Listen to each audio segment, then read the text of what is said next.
Well, good morning, guys. Well, we're going to take a little break from our coal mine farm restoration project. Well, at least for this morning anyway.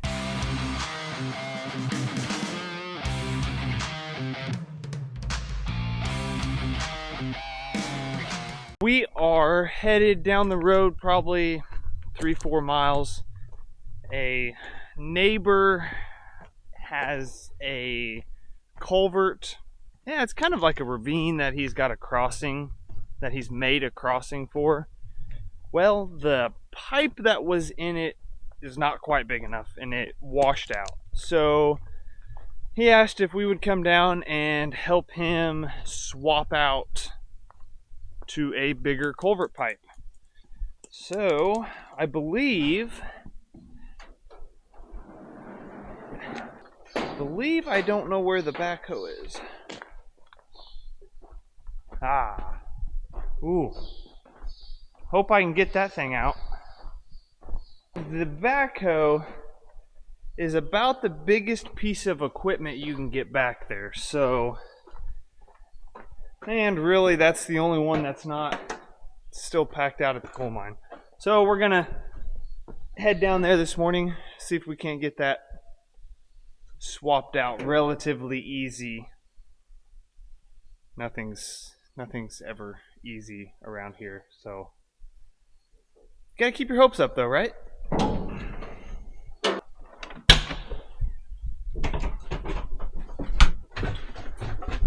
Oh. Sitting in here always reminds me of tiling.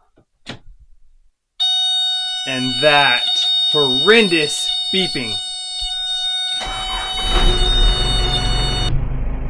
Okay, I really don't know if I can make it out of here.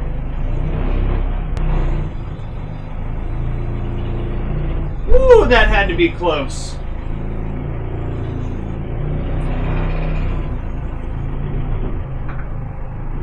But we're free. I'm gonna have to chug my drink before I hit the road, because this is probably one of the most rough riding pieces of equipment we have. The drink would be flat a mile down the road.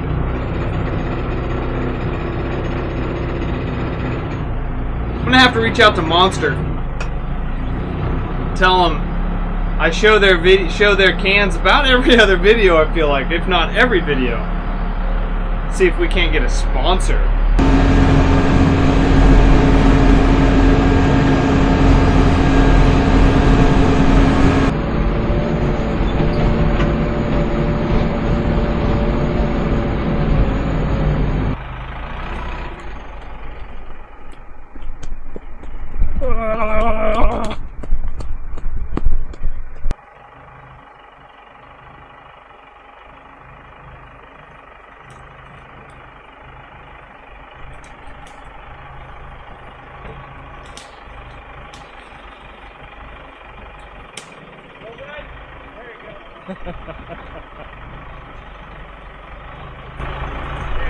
Piece of cake.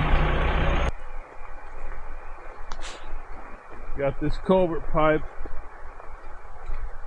that we got a neighbor wanting a little help on. It's just in a really bad position to be able to reach, and we're hoping that maybe with the extend-a-hoe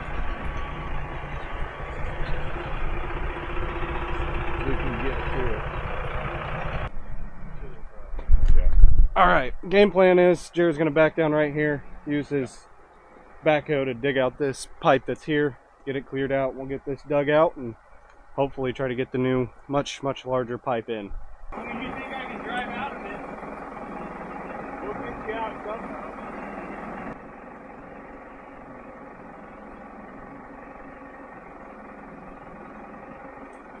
You're straight on with it.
Well, that sure got sketchy there for a minute. I do not like that ravine right there. So we got it pulled out of the hole at least. Now we're gonna get the chain. I spun around, gonna hook the chain to the bucket, see if I can't just drag it out, because I did not like the way I was leaning. See how this works.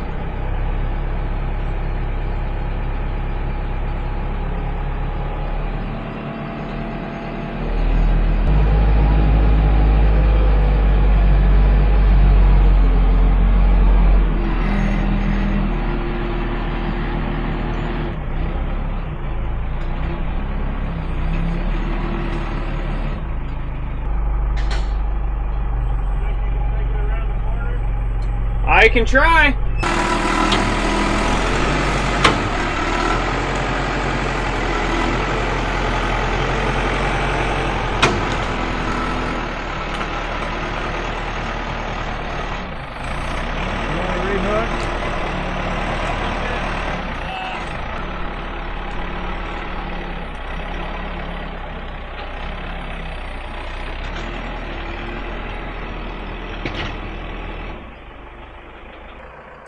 Well, if you guys were wondering why I was struggling with that so much, because it's half full of mud.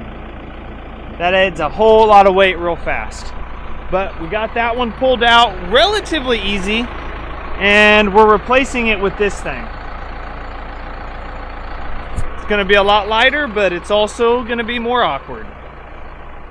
Well, we got our base dug out. Our new pipe's about 5 foot wide. I think we've got it pretty close to where we want it. Close enough we're going to try and drop the pipe in. But our dilemma now is literally how to get that from here to there. Our biggest problem area is this little ravine right here. Makes the backhoe go very wonky and unnerving, to say the least. See, we're trying to roll it because that's actually the bottom.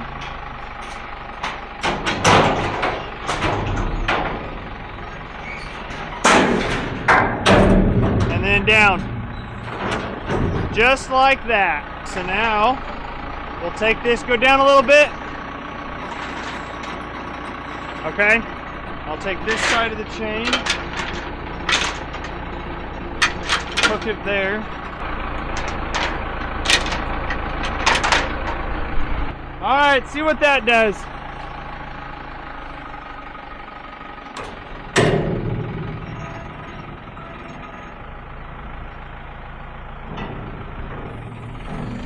Now we'll see how far you can get.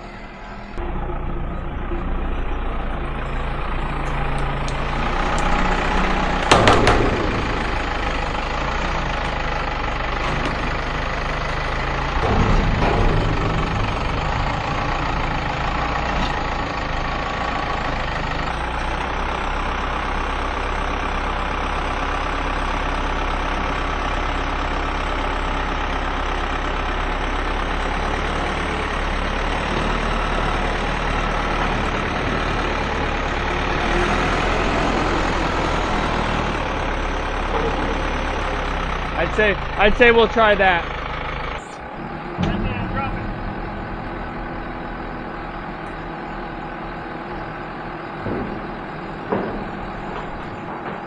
What do you think, Rod? Just let her go? That's what I'm thinking. That's what I was going to do. Well, Rod was unhooking. Go. Alright. Give her a swift kick. Now, if we'd have carried that down upside down, that would have been perfect. Oh, it is upside down.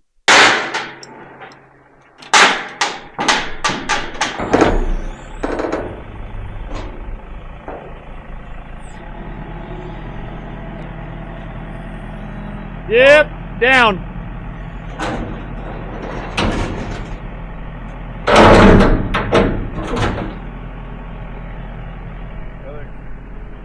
That needs to come that way a little? I don't think so. Can't go all that? The bottom of the thing right in the middle of it. I mean, you're bottomed out on this side. Yeah, I think it's centered pretty good. You've got room on both sides for your gravel. All right. Well, that's where she'll lay.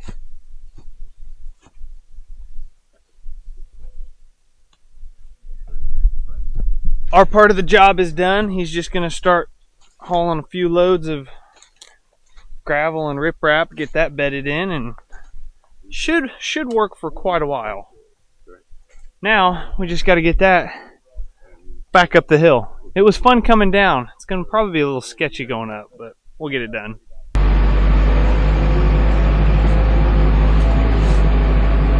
This is the sketchy part. Oh, watch out, tree.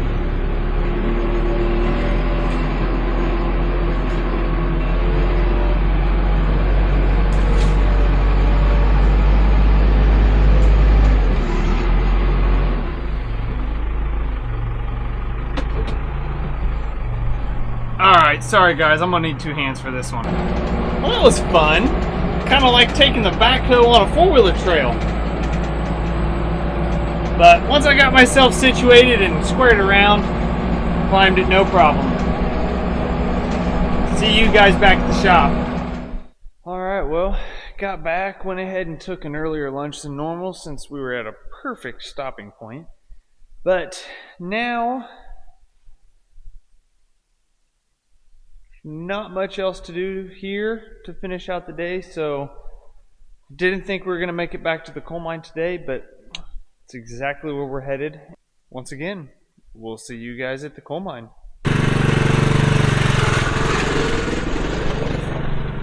You can tell what Dustin has been doing all day. He was actually able to get back here and mow this for the first time in I think 2 years. I think last year we had to wait till the crop was out of this field to come from the road. But 2 years, the first time that's been mowed in season. And then we've got one more little crossing here to get to the back pasture so that we can keep it mowed. So that's what we're working on now, just that little crossing. Shouldn't take us too terribly long. Well, hopefully it's not one of those afternoons, but went to switch out from my grapple to my tree puller, and every now and then, I have no idea why, these lines get pressure on them, and I don't think there's any humanly way possible to push those in. So the only thing we are able to do when that happens, and let's hope I've got these crescent wrenches in here still.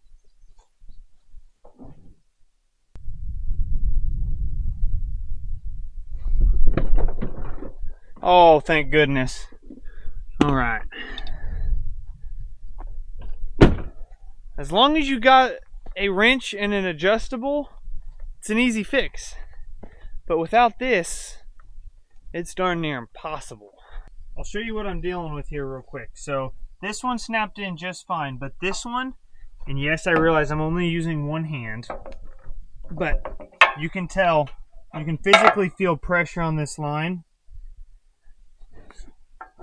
And we literally just used it. I don't know why it does it. It won't do it for 2 months and then it'll do it in 1 day. So the only way we have found to fix that is to literally come in here .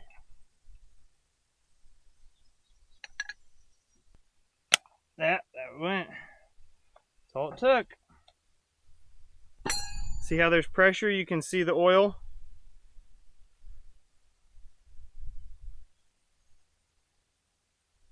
Right there. Literally, that's all it takes. And then watch.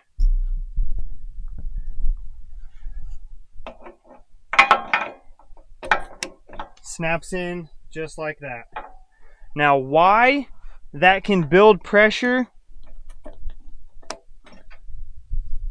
when it's unhooked, I have no idea. But it does. So now that I finally got my quick attach implement quickly attached, I can get back to work.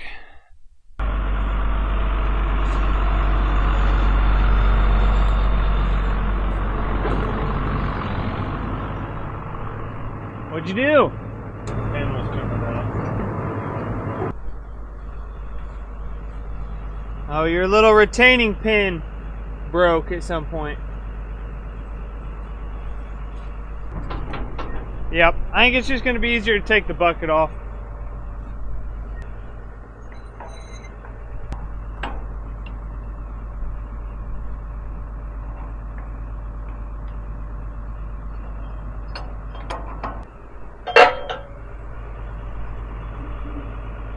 Hey, there you go. I really don't see what the problem was. Why you guys couldn't slide it in. It just went in so easy. Went in fine. Why couldn't we do it with the bucket on? So either we find another pin that fits, or we do like we did here and just put a bolt in it. But that kind of renders that bucket useless until we get something. How are you getting along? What'd you do? Stepped on a ground hornet's nest. Well, weed eated.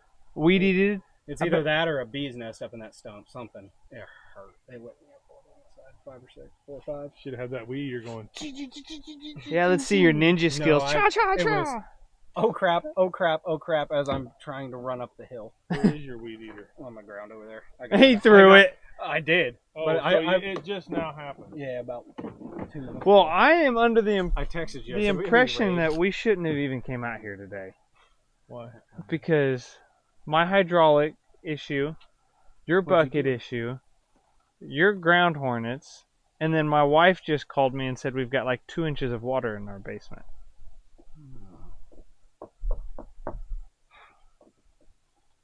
It's like my whole elbow. Alright, well, we're going to send Kyle back down there. I'm going home. Ah, man, guys, we just missed it. We literally just had a small bobcat run from right here under that bushes right there, about less than 10 feet in front of us. I had just about started recording and it ran across. But don't see them very often out here, but they're getting more and more common. It's awesome. Awesome seeing them out here again. But we're trying to find Kyle's little ground hornet nest that he's talking about. Make sure he's not fibbing. The welts Go down my left side. Go kick it. I was, standing on the edge down there. Oh, so you had to scramble up the bank. I was at a 60-degree angle trying to crawl up a...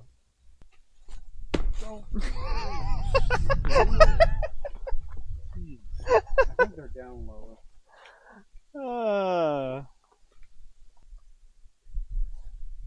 I'm not buying his story yet.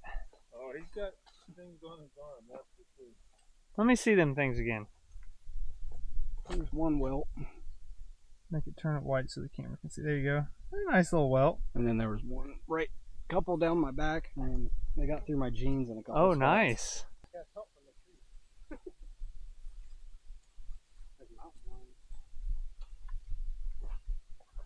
Pretty sure we just heard a baby bobcat. Do they meow? Is that what it's? Is that? But is that what the sound is called?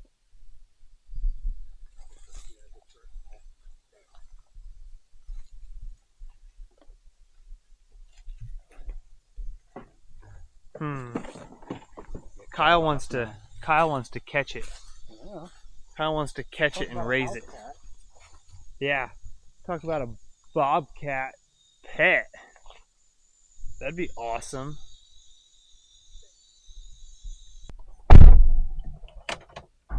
Alright guys, well, between the excavator being inoperable at the moment with that bucket. I didn't check that bolt measurement. Oh, we needed that bolt length. We can guesstimate pretty easy. And my wife calling me saying that we had somewhat of a house emergency with my basement having about 2 inches of water in it. Gotta love it. So that's where we're headed, and that's where we're gonna end the day. So what interesting fact do we have today, Dad? You got one? No? I don't. No? Nothing interesting. No interesting facts that somebody would be, huh, that's cool.